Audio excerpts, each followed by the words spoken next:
So Jacobin has an article about West Elm Caleb, and I guess this whole socialist magazine is about criticizing companies, criticizing profit, and everything is, having to do with profit is evil. And I guess they're just trying to attach their ideology to this viral West Elm Caleb story. Usually I don't keep up with stuff like this. I didn't really know who West Elm Caleb was. Did just a little bit, tiny bit of research.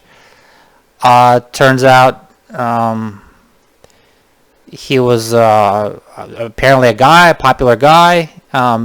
Was dating a lot of girls on TikTok or on like some dating websites, and some girl, I guess, went viral because he had maybe had sex with her or something, or just an intimate relationship or whatever, and just ghosted her. And then later on, some other girls found out that they were dating the same guy, and then he became this viral sensation about he's this like cute guy who's been having sex with girls and like ghosting them and whatever. Now that's not I could care less. That's not interesting. But what's interesting is how Jacobin would want to criticize the quote-unquote profits of the this is not some teenage drama online thing or whatever. The real issue are these TikTok, the social media companies, and their profits. And this article is going to tell us why. So the true villains in the West Elm Caleb fiasco aren't Caleb himself, nor the women who exposed him. They're the social media brands that exploit human needs for connection and ruin our lives for profit. I mean, this just even starting out with such a boneheaded statement. I mean, to find somebody that you're going to spend the rest of your life with, right? That's such a value.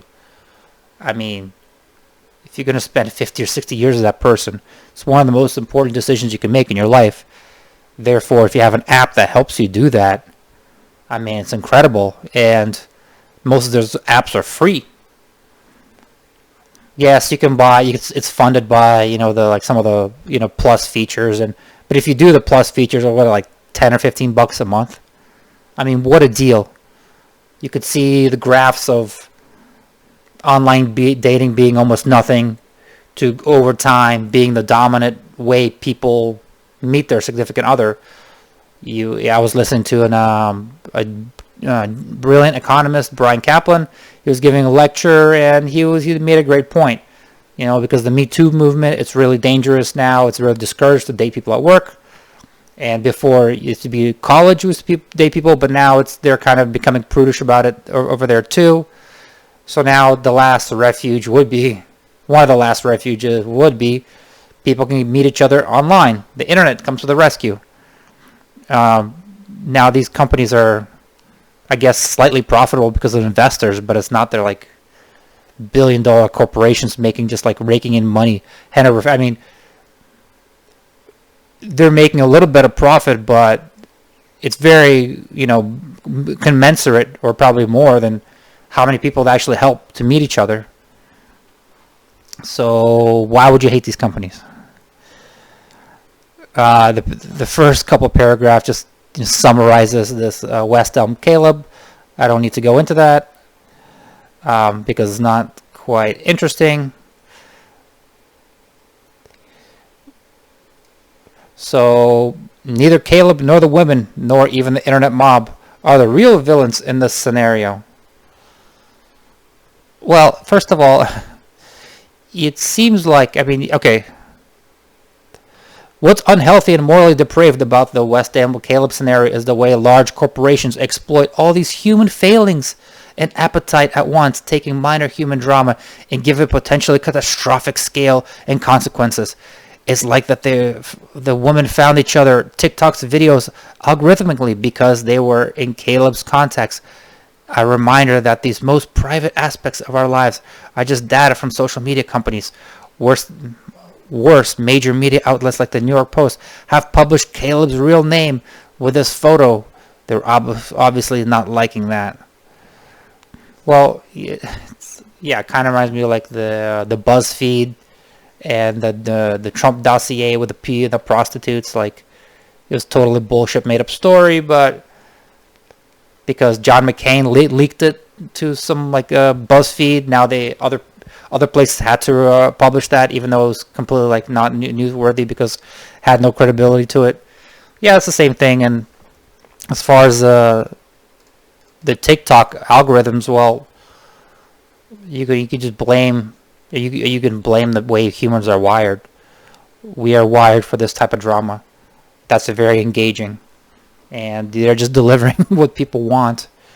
But I guess this goes into like, you know how socialism is all about making the new man. You know, after the revolution, the new man that's not selfish and that's not, you know, gossipy is going to emerge. And this author, it's like harkening back to the Soviet Revolution almost. Brands got into the act. New York Times reporter Taylor Lawrence noted on Twitter. TikTok itself tweeted about the drama, drawing still more attention to it. Hellman tweeted, "West Elm Caleb, still mayo spicy." The app dating even exploited the story, advertising TikTok with the West Elm Caleb hashtag and putting up a billboard in Manhattan. Red flag, 6'4", mustache, furniture designer. All these corporate shoutouts added to the Caleb's unsought fame and most likely the harassment of all parties. Well, first of all, these girls that exposed him. I mean, it's one thing that if you're a girl and this guy's talking to you and like, you know, like ghosts you or whatever. That's one thing to feel emotional pain about that. But once you go on TikTok and exposing this bad, I mean, like once you're posting yourself on TikTok, it's quite clearly that they're seeking attention, they're seeking fame. This is not this. It's not like some private I mean, if anything, it's Caleb's that's privacy has been violated, even though he was a jerk to these girls. Apparently, it's not like he was some pickup artist and he was like posting pickup artist lessons to to TikTok or YouTube or whatever. He was doing it like he was interacting with the girls privately. They decided that they want attention or like make content for their TikTok, and wow, they reach, you know, of all the things that, you know, this is like a once in a million type of chance. You know, there's a lot of people post a lot of stuff on TikTok and just nobody ever sees it, or you know, it doesn't go viral. So they got their wish. They're a viral sensation. It's human to pursue sex and to do so badly and stupidly, essentially as young person, to vent about people who inexplicably don't want this, along from others and can provide, and be curious, gossip about it, judge everyone else's behavior. It's also human to make nicknames like oh god. So get to the point. Where's the fault with capitalism? Okay, here it is. What makes West Elm Caleb saga so dystopian is and alarming is the canny capture of all these desires by capital for profit. Brands don't exist to bring justice for the women of TikTok. They exist to... What the fuck are you talking about? Are you out of your mind? Brands should exist to bring justice for women on TikTok? What does that even mean? Like, how crazy is this? No, they're in a business of making money and they want attention, just like these girls needed attention, because they want it to go viral. Like these brands want to go viral, and then they're just like latching on to anything. They don't give a fuck about these girls. They don't care about this Caleb. They're just latching on to whatever people are talking about. Okay. These brands are like, do you actually want that? Do you actually want like all these CEOs of companies or like these government institutions to actually want justice for TikTok women? That's dystopian, you know? It's like, wow. They exist to maximize exposure in order to maximize profits, as they should. Caleb became a pop culture phenomenon because it was profitable for many different brands to make him into one. And the scale of the story is ultimately what's so troubling and abusive about it. Maybe in a few weeks, the West Ham Caleb saga will seem fun and silly, and all the main players will have moved on, eventually unscathed.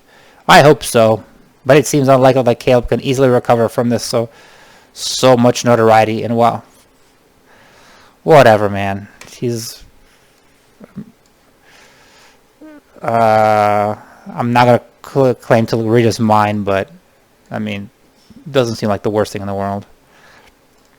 And while women have slightly more control over their narrative, so much abrupt attention and public hostility, especially from angry men, seems terribly perilous for them as well. While TikTok and other social medias can be richly creative, sometimes even fruitfully radical, it's scary that we keep finding new ways to entrust more of our intimate lives to massive capitalist enterprises that exist only to exploit us. You mean serve us? In titles that they're indifferent to mental health, reputations, and livelihoods for ordinary people. Yes, that's why we should have the government. We shouldn't have for-profit social media companies. We need to have the government in charge of. I mean, what do you like? This author is not proposing that we're going to have no social media at all, right? And going back to like the phone book, like when guys used to come to girls and get a number down, get a number in their phone book. No, we're going to have social media companies, but they want their solution is we're going to have a government. The same government that runs the DMV is going to run your social. You're going to run your social media. I mean, it's going to be awesome. And they really care about the women of TikTok. That's their top priority. And then they're going to have hall monitors on every post, deleting anything that can potentially the government can deem problematic. At least we can do this to blame the right malefactors, the capitalists exploiting their most basic desires, and extend some grace to Caleb, Katie, chattering masses, and even ourselves. Yeah, well, the problem is you're not. It's not the capitalism that's to blame. It's just it's more your beef is more puritanical. It's like you're blaming. You don't like what other people like, or you don't want them to like it. The problem with socialists is that it's like they don't like how other people spend their money.